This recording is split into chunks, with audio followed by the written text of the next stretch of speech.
Quelle émission très riche d'enseignements, d'astuces pour aménager les petits espaces. C'est vrai que c'est une préoccupation dans cette crise du logement. Les espaces et les appartements sont de plus en plus petits dans les grandes villes et il faut faire preuve d'astuces et de bonnes pratiques. 3 experts nouveaux pour cette dernière partie. Bon, les meilleurs, on va dire. Comme ça, voilà. Catherine de Paris, Marie du Beaujolais-Val-de-Saône et Jean-Marie, le Nord à l'honneur. Noix-de-Bac. Bon, comme je vous l'avais annoncé, nous avons l'immense honneur de recevoir un architecte d'intérieur qui cartonne, qui est notre grand témoin de cette nouvelle partie. Il va nous donner des bonnes astuces. Anis Sedkaoui est avec nous. On commence tout de suite avec toi. Tu nous as amené des images d'espaces, de petites surfaces que tu as aménagées. Je propose qu'on les commente ensemble. Donc là, il s'agit de quoi ? Alors là, il s'agissait d'une loge de gardienne au rez-de-chaussée qui n'avait pas subi de travaux depuis au moins 40-50 ans, qui était entièrement dans son jus. Avec la chance qu'on avait, c'était une grande hauteur de plafond. Ah oui, on voit. Puisqu'on a réussi à casser le premier faux plafond, il y en avait un deuxième aussi, donc on avait une très très belle surprise.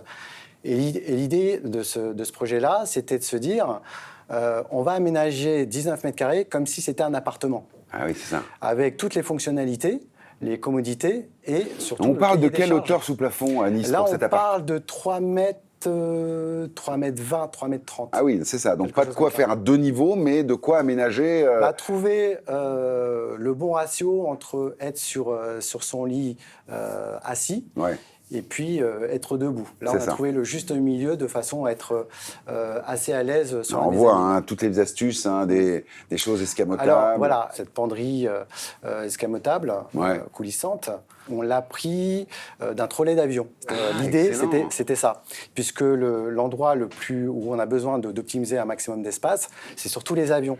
Oui, bien sûr. Ouais. Donc, on avait trouvé cette idée-là et on l'a adaptée dans l'agencement de ce projet-là. De ce projet-là. Voilà. C'est incroyable. Alors là, de la récup, du coup, là, presque. C'est la récup d'idées pour le Ah oui, vous l'avez refabriqué voilà, complètement. Exactement. D'accord, sur la base le concept. Sur le concept. Exactement. Est-ce que ça coûte cher d'aménager les petits espaces ? Parce qu'on s'adresse quand même à nos téléspectateurs qui investissent, je dirais, dans leur logement. Ils sont obligés de réduire leurs espaces avec l'augmentation des taux, avec tout ça. Et finalement, ils reprennent une douille pour aménager, pour que ça soit astucieux. Ou pas ? Alors, non, c'est pas une douille. On va dire, on apporte aux clients plutôt un confort de vie et des commodités. Et un art de vivre. Oui, j'ai compris. Donc, mais combien ça coûte, ça, à peu près ? Là, un projet comme ça, il faut compter entre 50 et 65 000 euros. Ah oui, c'est ça. Donc, ça reste un budget quand même assez conséquent. Ça reste un bon budget. En revanche... Mais pour autant... Non, c'est sublime. Par contre, là, on utilise tous les mètres carrés. À raison entre 9 et 11 000 euros du mètre carré, je pense que c'est un bon investissement aussi pour la personne qui a le bien. Oui. Alors, on le dit quand même, c'est que, mis à part dans des villes où, effectivement, il y a des prix au mètre carré qui sont assez élevés, en général, à la revente, quand vous faites des travaux de cette nature, c'est très compliqué de récupérer le prix de ces travaux. Tout à fait. Le prix au mètre carré reste le prix au mètre carré. On fait ces travaux pour son utilisation personnelle. Je parle aux experts, je ne sais pas ce que vous en pensez, mais... ça doit être bien agencé, mais ça ne change rien. Le prix au mètre carré restera. Voilà, exactement, et ça ne change... Non. Mais c'est vrai que c'est ce qu'on dit souvent aux clients, c'est-à-dire qu'on a des idées reçues sur si je mets 50 ou 100 000 euros, est-ce que je pourrais les rajouter sur le prix de vente ? Mais non, ça ne marche pas comme ça, malheureusement. Ça marche pas. En revanche, on crée des coups de cœur, on crée des biens d'exception, et effectivement, pour le coup, c'est beaucoup plus facile à revendre, des biens qui ont tout. C'est ça. Voilà, c'est très facile à vendre pour le coup. Mais c'est joli, quand c'est joliment aménagé, moi j'ai vendu un appartement de 17 mètres carrés à Villeurbanne, 170 000 euros. Alors qu'on est 2 fois plus cher que le prix moyen du mètre carré. Mais par contre, c'était joliment aménagé. Le lit était en mezzanine. Et puis après, il y a la pièce de vie. Mais ça, c'est l'effet télé. Ils ont dit, Marie me le propose. Ça y est, je suis obligé de l'acheter. Oui. Bon, j'aimerais qu'on regarde une petite illustration que tu nous as ramenée, Catherine, sur encore une autre astuce. J'aimerais avoir l'avis de l'architecte. C'est une cloison, c'est ça ? C'est ça, en fait, c'est une cloison amovible. Donc là, c'est typiquement pour les espaces parisiens où on n'a pas de place. Donc on bouge la cloison, on fait descendre derrière le lit. Et il y a même justement encore une cloison amovible qui vient fermer l'emplacement. Donc il y a a soit le lit, où là, bon, c'est l'espace télé, avec derrière le dressing, qui est complètement caché, mais qu'on peut effectivement, Qu'est-ce qu'il en pense, l'architecte? C'est réalisable, ce genre de travaux? Oui. Alors, ce sont des choses que l'on peut faire soit sur mesure, ou soit il y a maintenant des produits manufacturés qu'on peut acheter via des fournisseurs. Voilà. Après, tout a un coût, effectivement. Ça reste des choses qui sont encore, pour l'instant, pas trop accessible, parce que ça reste là, il faut compter très cher. entre 6 000 et 7 500 euros à peu près, la cloison amovible. Ah oui. Oui. Installé. Juste la cloison. Oui. Juste la cloison. Après, il y a l'agencement, tout compris, tout ça. les matériaux, tout. C'est génial. Alors, est-ce que il y a une tendance dans les grandes villes? Donc toi, tu œuvres plutôt à Paris, hein, on est d'accord?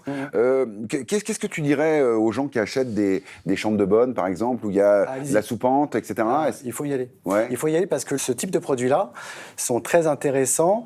Et aujourd'hui, beaucoup de gens ont déserté Paris pour aller vivre en province, avoir une autre vie avec leur famille. Pour autant, ils aiment bien aussi avoir un pied à terre à Paris. Et ce type de produit-là, 19 mètres carrés, 20 mètres carrés, 25 mètres carrés, maxi 30 mètres carrés, ils veulent avoir un petit pied à terre qui correspond à une chambre d'hôtel de 3 étoiles. Moi, je vais me retourner vers notre maître à tous. Celui que toute la télévision nous envie. Il s'agit du notaire Olivier Pontenot. Bonjour Olivier. Donc on aimerait savoir quand même, sous ton œil éclairé, si effectivement il y a des spécificités, je dirais, réglementaires sur les petites surfaces, notamment par exemple les chambres sous comble ou des aménagements. Quelles sont les précautions à prendre quand on conseille, toi en tant que notaire, les clients? Oui, il faut vraiment conseiller les investisseurs là-dessus parce que déjà on investit dans des copropriétés qui ont des règlements de copropriété qu'il faut lire attentivement pour voir si déjà on a le droit d'en faire une habitation permanente. C'est pas toujours le cas. Donc un grenier ou une surface sous pente, c'est pas forcément... C'est pas forcément un local d'habitation. Et donc ça, on peut avoir des problèmes avec le syndic ou avec des voisins qui vont pas trop apprécier ce voisinage. Mais il n'y a pas des petites enveloppes pour aider les gens un petit peu? Je n'en ai jamais vu de ma carrière. Bon, d'accord, mais ça se pratique, on est d'accord. Je ne sais pas. Ah, d'accord, il ne se mouillera pas. Bon, et donc, une fois qu'on a obtenu l'autorisation de la copropriété, à ce moment-là, on peut transformer. On peut transformer, mais il faut respecter des réglementations publiques. Il y a déjà des réglementations, on en a parlé dans la partie précédente, sur la décence, la surface, le volume. Et il y a aussi éventuellement des fois des changements de destination à obtenir si on était dans un local qui n'était pas de l'habitation auparavant. On a vu tout à l'heure un garage transformé en habitation. Ça, il faut un permis de construire ou une déclaration préalable pour pouvoir le faire. Alors, c'est quoi, précisément, quand faut-il demander une déclaration préalable et quand faut-il demander un permis de construire? C'est quoi les règles? Quand on veut changer d'un autre usage en habitation, et en dessous de 20 mètres carrés, ça va être une déclaration préalable. Une simple déclaration? Voilà, même pour plus de 20 mètres carrés, ça n'est un permis que dans certaines zones bien spécifiques. Donc souvent, une déclaration préalable va suffire pour le transformer en habitation du point de vue... D'accord. Alors, quelles sont les conséquences fiscales quand on agrandit son logement, par exemple, et qu'on transforme, comme on l'a vu en deuxième partie avec Malika? C'est souvent une transformation, une augmentation de la taxe foncière. Ah voilà, c'est ça. Qui va passer d'un petit local de stockage de peut-être quelques dizaines d'euros. Non habitable, donc? Non habitable, à quelque chose de plusieurs centaines d'euros. C'est ça. Bon, et toujours extraordinairement précis, notre maître Pontenot à nous, le pensionnaire, représentant de la Chambre des notaires. Vous en pensez quoi de tout ça, de ces réglementations, de ces aménagements intérieurs? Est-ce qu'il y a des précautions à prendre? Vous, en tant qu'expert, vous conseillez quoi? En cas de revente, il faut absolument, effectivement, vérifier quand il y a eu un changement de destination, parce que très souvent, aujourd'hui, on a des garages qui sont transformés en suite parentale, et les propriétaires ont fait ça sans aucune autorisation. Aïe. Et le jour où on passe chez le notaire, ça bloque. Ça bloque. Des exemples, Jean-Marie? Nous, on en avait eu avec des exemples sur un logement où il y avait justement le garage avait, comme tu disais, aucune demande. Il y a des vérandas, ça arrive souvent aussi, où on n'a aucune demande. Et forcément, il faut faire les demandes avant de mettre en vente, parce que des fois, les mairies sont assez larges là-dessus quand même. Bon, l'architecte a aussi une vision, en quelque sorte, de l'aménagement d'espace. Les transformations réservation d'espace, les cloisons amovibles. Est-ce qu'il y a des innovations qu'on ne connaîtrait pas, qui arrivent sur le marché aujourd'hui et qui sont tendance ? Oui, il y a des systèmes de portes coulissantes et qui se replient aussi automatiquement. C'est-à-dire que, par exemple, vous prenez une porte coulissante à garlandage classique qui a une emprise, on va dire, entre 63 cm, ou encore à peu près 70 cm de réservation pour que la porte coulisse. Donc, du coup, ça nous fait perdre encore les 70 cm de cloison. Bah oui, il existe aujourd'hui des portes qui se replient en même temps, ce qui fait que vous gardez 63 cm, c'est le minimum pour passer d'une pièce à l'autre. Ça dépend du gabarit. Oui, voilà. Non, mais 63 cm, c'est vraiment très très bien. Voilà. Et après, moi, avec ma largeur d'épaule, je passe pas. 63 cm, je vous le dis. 70 cm. Et ensuite, effectivement, le fait que ça se replie, du coup, on divise l'espace en deux, ce qui nous permet de pouvoir optimiser encore à peu près 35 cm de cloison. Et dans un petit espace, que ce soit 35 cm, même 20 cm, c'est énorme en termes d'espace. Bien sûr. Merci beaucoup, Anis. Je propose dans cette partie de regarder les questions de nos téléspectateurs. Vous posez vos questions sur vos questions @proprio à tout prix et on y répond.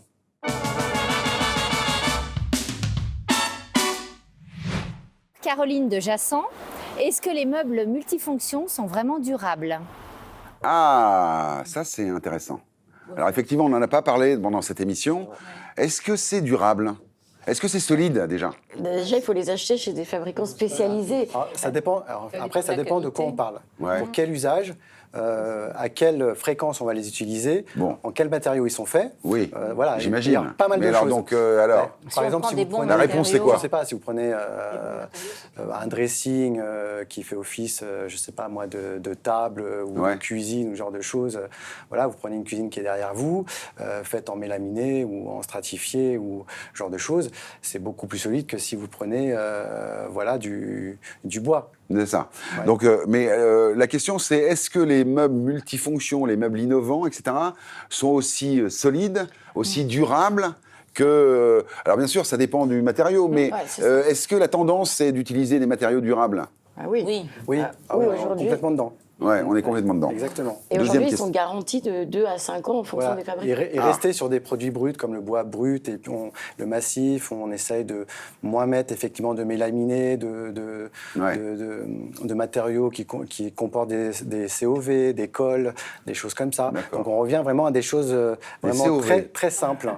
C'est quoi les COV ? Voilà, ce sont les cols polluantes, tout ce qui va constituer, qui va permettre de compresser les copeaux de bois. Non, ça on n'aime pas ça, nous. Voilà, c'est ça. Et parce que mine de rien, on en respire. Voilà. Et beaucoup de gens aujourd'hui sont très sensibles à ça. Bon, deuxième question. Bonjour, je suis Delphine de Montanet. Je voulais savoir si un espace bien aménagé peut faire oublier sa petite taille. Alors, j'ai pas compris. La petite taille de la personne ou la petite taille du logement ? Je n'ai pas compris, en fait. Évidemment. Avec les cloisons amovibles. La cloison amovible, évidemment. Qu'est-ce que dit l'architecte ? Un espace où on circule de façon instinctive, où c'est fluide, où on a tout de suite nos points de repère, où on a nos rangements et on a toutes les commodités du quotidien. Au final, qu'on vive dans 20 mètres carrés ou dans 25 mètres carrés ou dans 15 mètres carrés, si on a tout ce qu'il faut, tout va bien. On le voit plus. Tout va bien. Voilà. Tout va bien. On est très à la bourre et on est surtout très impatient de retrouver notre Maxime Banane national qui écume les réseaux sociaux, le net, pour trouver toutes les bananes qu'il y a dans les annonces. Et celle d'aujourd'hui, elle n'est pas piquée des hannetons.